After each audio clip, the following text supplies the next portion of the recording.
নমস্কার বন্ধুরা, তনুজ কিচেনে আপনাদের সকলকে আরও একবার স্বাগত জানাই।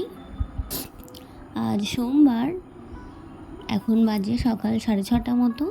ছেলে চলে গেল টিউশন, তাই আমি একটু রান্নাঘরে আসলাম চা বানাতে। সকালবেলায় একটু চা ছাড়া হয় বলুন?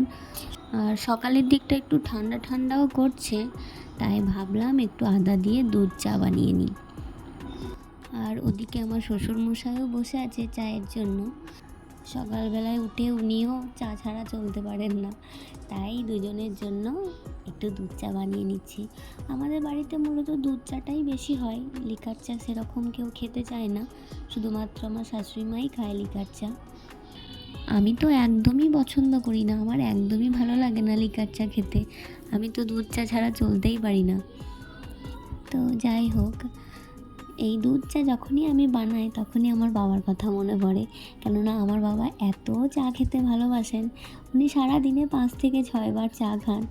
আর যখন আমি বাড়ি যাই, আমার বাবের বাড়ি, তখন আমারও বাবার সাথে সাথে চা 4 থেকে 5 বার খাওয়া হয়ে যায়।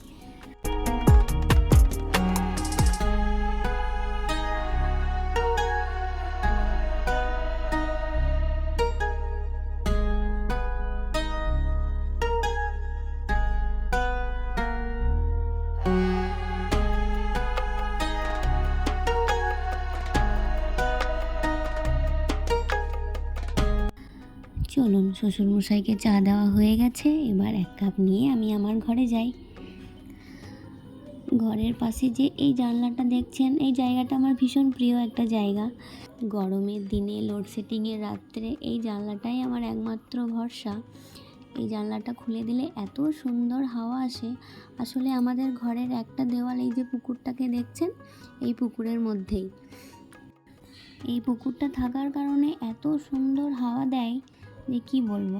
আর শীতের দিনগুলোতে তো ওই জানলাটাকে খোলাই যায় না, এত কনকনে ঠান্ডা হাওয়া আসে যে আমি পুরো 2 মাসের জন্য পুরো জানলাটা বন্ধই করে রাখি বলতে গেলে। সকালের দিকে একটু হয়তো খুলে রাখি হাওয়া বাতাস ঢোকার জন্য। আবার মন খারাপের দিনগুলোতে এই জানলাটির পাশে বসে প্রিয়জনদের কথাও ভাবতে থাকি।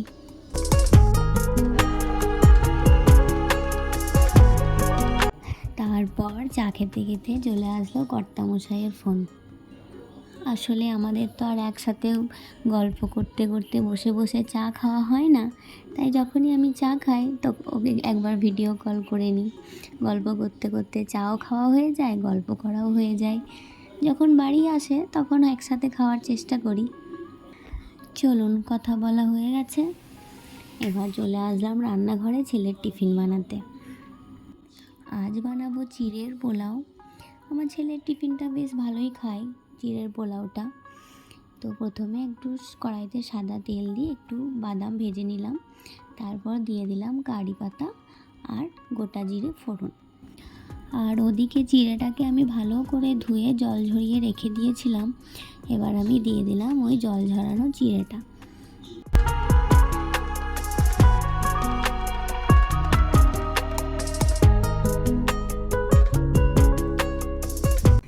তারপর দিয়ে দিলাম সামান্য পরিমাণ হলুদ গুঁড়ো, স্বাদ মতো লবণ, আর দিয়ে দিলাম 2 চামচ মতো চিনি। এবারে ভালো করে এগুলোকে মিশিয়ে নেব। আর গ্যাসের ফ্লেম কিন্তু একদম মিডিয়াম টু লোতেই থাকবে, বেশি আঁচ বাড়িয়ে দিলে চিড়েগুলো পুড়ে যাবে, তাই একদম মিডিয়াম টু লোতেই রাখবো আমি গ্যাসের আঁচ। তারপর দিয়ে দিলাম ভেজে রাখা বাদামগুলো।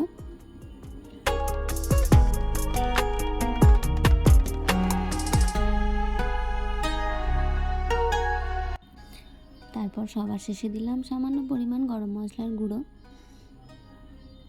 আর সবার শেষে দিলাম ধনেপাতা। এটা আপনি চাইলে স্কিপ করতেও পারেন, আমার খুব ভালো লাগে, আমার ছেলেও ভীষণ ভালোবাসে ধনেপাতার গন্ধটা, সেই জন্যই আমি দিলাম। চলুন, আমার টিফিন একদম রেডি। ভিডিওটি ভালো লাগলে একটি লাইক ও একটি কমেন্ট করে দেবেন। চ্যানেলে যদি আপনি নতুন হয়ে থাকেন, চ্যানেলটি অবশ্যই সাবস্ক্রাইব করে দেবেন। আজকের মতো এইটুকুই, আজ তাহলে আসি।